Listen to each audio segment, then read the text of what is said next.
मैं हूं अभिषेक बारेट और आप मेरे साथ हमारा स्पेशल सेगमेंट एक किस्सा देख रहे हैं धमचक.com पर।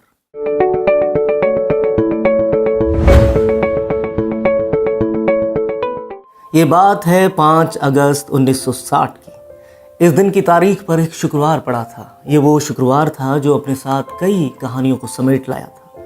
ये जो शुक्रवार था ये कई कहानियों और सच कहें तो मोहब्बत की अलग अलग कहानियों का चश्मदीद था। ये कि आसिफ की मुग़ल आज़म की रिलीज़ का दिन था और इस फिल्म के लिए आसिफ की मोहब्बत की नुमाइश का दिन भी था। वहीं ये 7 साल चली मधुबाला और दिलीप कुमार की नाकाम मोहब्बत की नुमाइश का दिन भी था। और साथ ही आज एक दिलीप कुमार की ज़िंदगी पर पड़ने जा रहे नए असर का दिन भी था। पर शुक्रवार चुप था। वो तेज़ धड़कनें सुन रहा था। हाँफती हुई यौवन की दहलीज पर कदम रख रही एक लड़की की बेतहाशा सांसों की आवाज़ सुनकर शुक्रवार मुस्कुरा रहा था, क्योंकि यहीं पर कुछ कहानियाँ ख़त्म हो रही थी और कुछ शुरू होकर इतिहास बनने की ड्योढ़ी पर पहला कदम रख रही थी। 16 बरस की एक लड़की मराठा मंदिर सिनेमा में शुरू हो चुके मुग़ल आज़म के प्रीमियर पर पहुंचने के लिए हाँफती हुई दौड़ी जा रही थी। उसे मुग़ल आज़म की रिलीज़ से कोई लेना देना नहीं था। वो सिर्फ शहजादे सलीम से मिलने की कवायद में दौड़ रही थी। वो आगे चलकर शहजादे को मधुबाला से छीन कर हमेशा के लिए अपनी पेशानी पर जेवर का मोती बनाने की राह पर दौड़ रही थी। वो शायरा बानो थी। लेकिन शायरा बानो ने अभी तक ये ख्वाब देखा नहीं था कि वो दिलीप कुमार की शरीक हयात बनेगी। वो बस दिलीप कुमार को देखने आई थी, पर उन्होंने जो ख्वाब अभी तक देखा नहीं था वो पूरा होने के सफ़र पर निकल चुका था और जिसे उन्होंने देखा था वो आज पूरा नहीं होने वाला था। दिलीप कुमार प्रीमियर पर आए ही नहीं थे। दिलीप कुमार नाराज़ थे और ये नाराज़गी जो कि आसिफ के साथ थी उसे दूर होने में 19 साल लगे।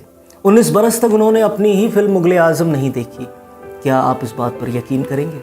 दरअसल फिल्म के डायरेक्टर करीमुद्दीन आसिफ ने फिल्म की शूटिंग के वक्त ही दिलीप कुमार की बहन अख्तर से तीसरी शादी कर ली। जाहिर था कि पहली बीवी सितारा देवी और दूसरी बीवी निगार को अख्तर से परेशानी थी और इसी वजह से अख्तर को भी वही परेशानी उन दोनों से थी। आसिफ और अख्तर के बीच एक घरेलू झगड़ा हुआ। इसी दरमियान दिलीप कुमार उनके घर पहुंचे और समझाइश की कोशिश की और आसिफ ने दिलीप कुमार को फटकार दिया। आसिफ ने कहा, अपना स्टारडम मेरे घर लेकर मत आया करो। आसिफ के गरियाए दिलीप कुमार वहाँ प्रीमियर पर नहीं पहुँचे। लेकिन बात इसके अलावा भी थी। मुग़ल आज़म की को स्टार मधुबाला के साथ वो अब नज़र नहीं आना चाहते थे, क्योंकि वो एक्टर के साथ अब एक जख्मी आशिक भी थे। शायरा बानो को इल्म नहीं था कि दिलीप कुमार वहाँ नहीं आएंगे और वो निराश होकर वापस लौटी। पर उनकी किस्मत में दिलीप कुमार लिखे जा चुके थे। लेकिन इसका अतीत है मधुबाला और दिलीप साहब की नाकाम मोहब्बत। उसी कहानी को सुनने आप यहाँ जुटे हैं। यहाँ इस स्क्रीन के आगे पर हर कहानी के ताने बाने होते हैं और बात को उसी तरह कहा जाना चाहिए जिस तरह वो है। हम तो बस कहानी को उसके वकार के साथ आपको सुनाने वाले हम सफ़र हैं। 1951 में फिल्म आई थी तराना और वहीं से मोहब्बत का ये तराना पहली बार सिनेमा की गलियों में गूंजने लगा। मधुबाला को दिलीप कुमार पसंद आ गए और इस बात को दिलीप कुमार के बारे में भी ऐसे ही कहा जा सकता है। दिलीप उर्दू की अदब, दिलफरेब शक्ल और सूरत के मालिक और हिंदी की कमाल की समझ के मालिक। इसके साथ ही फर्राटेदार अंग्रेजी भी बोलते थे। पर मोहब्बत के लिए तमाम चीज़ें नाकाफ़ी हैं। इसके अलावा भी दिलीप कुमार में एक नायाब चीज़ थी। वो था उनके चेहरे और दिल के बीच का सेतु, जो दिल की हर निर्दोष बात को उनके चेहरे पर लाता था। सच कहें तो दिलीप कुमार एक बच्चे जैसे मासूम थे और आज भी ये मासूमियत उनमें है। एक नए गायक हैं इन दिनों, पंजाबी के मशहूर गायक सतिंदर सरताज। उनका लिखा एक गीत है पंजाबी में, सब तो महंगी हुंदी ये मासूमियत, सोने ता हुण लोग बथेरे हुंदे ने। मतलब ये कि दुनिया में सबसे महंगी चीज़ मासूमियत है, सुंदर तो बहुत लोग होते हैं। ये बात दिलीप साहब पर वैसे ही लागू होती है जैसे सतिंदर सरताज ने अपने गीत में कहा है। दोनों में ही ये चीज़ समान थी। ये बात हम मधुबाला और दिलीप कुमार के बारे में कह रहे हैं। दोस्ती प्यार में बदली और फिर फिल्म तराना के सेट से शुरू हुई ये मोहब्बत अपने अंजाम के रास्ते पर निकल पड़ी। दिलीप कुमार 30 साल के उस वक्त रहे होंगे और अब काफ़ी अरसा बीत जाने के बाद मधुबाला से वो शादी करना चाहते थे। मलिकाए हुस्न मधुबाला भी शादी के लिए तैयार थी, लेकिन मधुबाला के पिता कान के कच्चे थे। लोग दिलीप कुमार के बारे में उनकी कान भराई में मशगूल थे। वो दिलीप कुमार के बारे में बेवजह सिर्फ लोगों से सुन सुनकर उनको नापसंद करने लगे थे और शायद उन्हें पता नहीं था कि दिलीप कुमार बेहद सरल और नाजुक एहसासों वाले इंसान थे।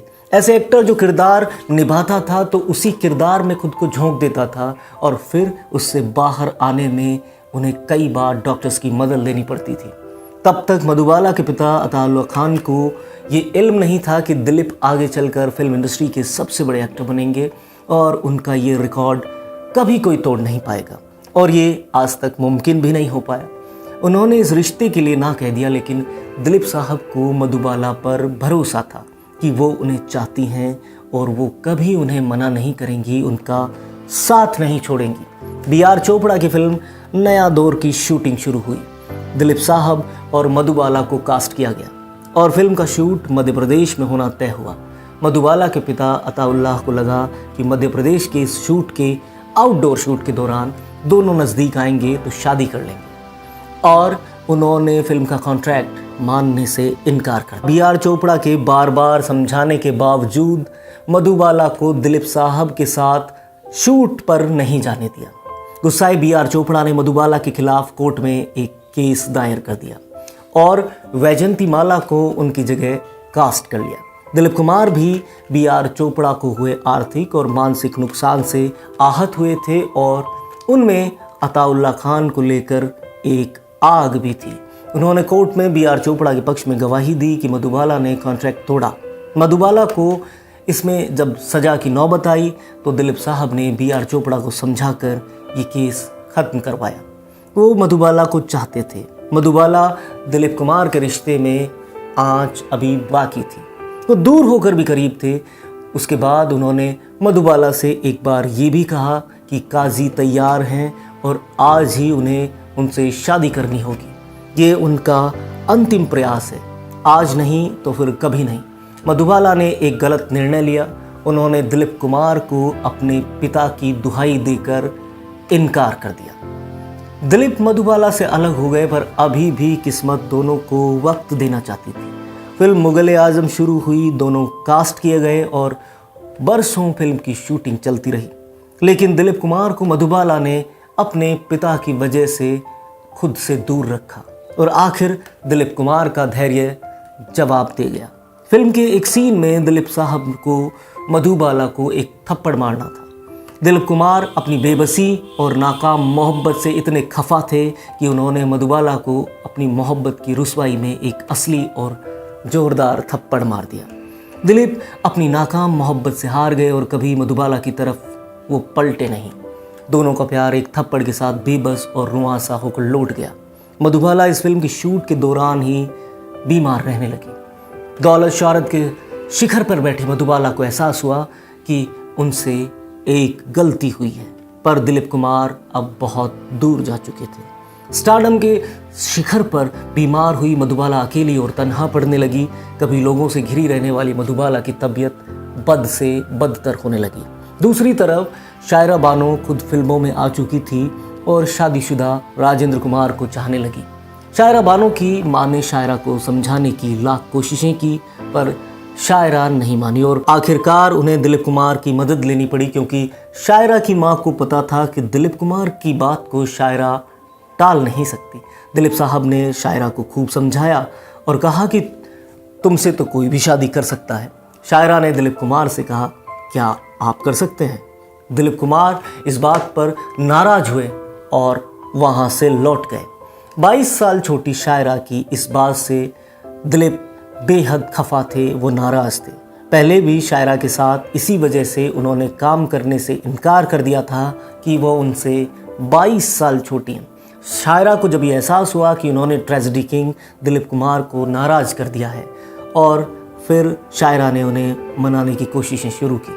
दिलीप साहब ने भी उन्हें माफ़ कर दिया, लेकिन यहीं से दिलीप कुमार शायरा बानो की साफ गोई और ईमानदारी के लहजे को पसंद कर गए। लेकिन यहीं से दिलीप कुमार शायरा बानो की साफ गोई और ईमानदार लहजे को पसंद करने लगे। वैसे भी मधुबाला की मोहब्बत में जख्म खाए हुए थे, शायरा उनके नज़दीक आने लगी। एक दिन शायरा ने दिलीप साहब से पूछा, क्या आप मेरे साथ ड्राइव पर चलेंगे? दिलीप कुमार ने कहा, तुम ऐसी लड़की नहीं हो जिसके साथ मैं ड्राइव पर जाऊं या उसके साथ बाहर नजर आऊं, बल्कि तुम वो लड़की हो जिससे मुझे निकाह करना चाहिए। क्या तुम मुझसे शादी करोगी? शायरा ने दिलीप साहब से पूछा, ये बात आपने मुझसे पहले और कितनी लड़कियों को कही है? दिलीप साहब चुप रहे। शायरा समझ गई कि वो मधुबाला की वजह से चुप है। शायरा ने 1966 में दिलीप साहब से शादी कर ली। दिलीप उस वक्त 44 बरस के थे और शायरा 22 की। मधुबाला और दिलीप के साथ हो सकने की संभावनाएं अब खत्म हो गई। दूसरी तरफ अकेली और बीमार मधुबाला ने सुहागन मरने की इच्छा जताई। उनके दिल में छेद था और उन्हें पता था कि वो अब ज़्यादा समय दुनिया में नहीं रहेंगी, और दिलीप कुमार भी उनका लंबा इंतज़ार करके अपनी दुनिया में जा चुके थे। मधुबाला को बार बार खून चढ़ाने की नौबत आ चुकी थी। मधुबाला बहुत बीमार थी। मधुबाला जो मलकाए हुस्न कही जाती थी, किसी ने भी उनके इस प्रस्ताव को नहीं माना। कोई उनसे शादी करने को उस वक्त तैयार नहीं था। मशहूर गायक किशोर कुमार ने मधुबाला की पीड़ा और दर्द को समझा, उससे नाता जोड़ा और आखिरकार उन्होंने मधुबाला की इच्छा पूरी की और उनसे शादी की। और शादी के बाद लगातार उनको इलाज के लिए वो विदेश ले जाते रहे, पर अब उनको बचाना नामुमकिन हो गया था। एक दिन दिलीप कुमार सब कुछ भुलाकर मधुबाला से मिलने उनके घर पहुंचे। मधुबाला ने कहा, मैं बहुत खुश हूं कि हमारे शहजादे को शहजादी मिल गई। 36वां जन्मदिन मनाने के ठीक 9 दिन बाद बेपनाह हुस्न की मलकाए हिंदुस्तान 23 फरवरी 1969 को इस दुनिया से चली गई। मधुबाला को आखिरी यात्रा के लिए सेंटा क्रूज में कब्रगाह ले जाया गया, लेकिन दिलीप कुमार वहां नहीं आए। पर दिलीप कुमार को उस दिन किसी ने नहीं देखा। उनके मन में क्या था ये वही जानते हैं, लेकिन मोहब्बत का एक उसूल है, आप कितना भी सख्त हो जाएं, आप उसे भुला नहीं सकते। ऊपर वाले की इजाद इस बला को खुरच कर भी आप खुद से जुदा नहीं कर सकते। सलीम की अनारकली मधुबाला साहबे आलम को रुखसत कह गई थी। ऐसे ही तमाम किस्से कहानियों के साथ हम आपसे मिलते रहते हैं और हम आपसे अपेक्षा करते हैं, गुजारिश करते हैं, दरखास्त करते हैं कि आप हमारे चैनल को सब्सक्राइब करें, बेल आइकन को प्रेस करें, ताकि कोई भी किस्सा या कहानी, कोई खबर आपसे छूटे ना।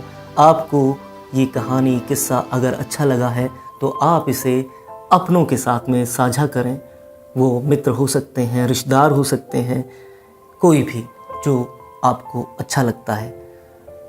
हम फिर आपसे दरखास्त करेंगे कि आप हमारे साथ बने रहिए। ऐसे ही किस्से और कहानियों और ख़बरों के साथ में आपसे फिर मुलाकात होगी। तब तक के लिए शुक्रिया।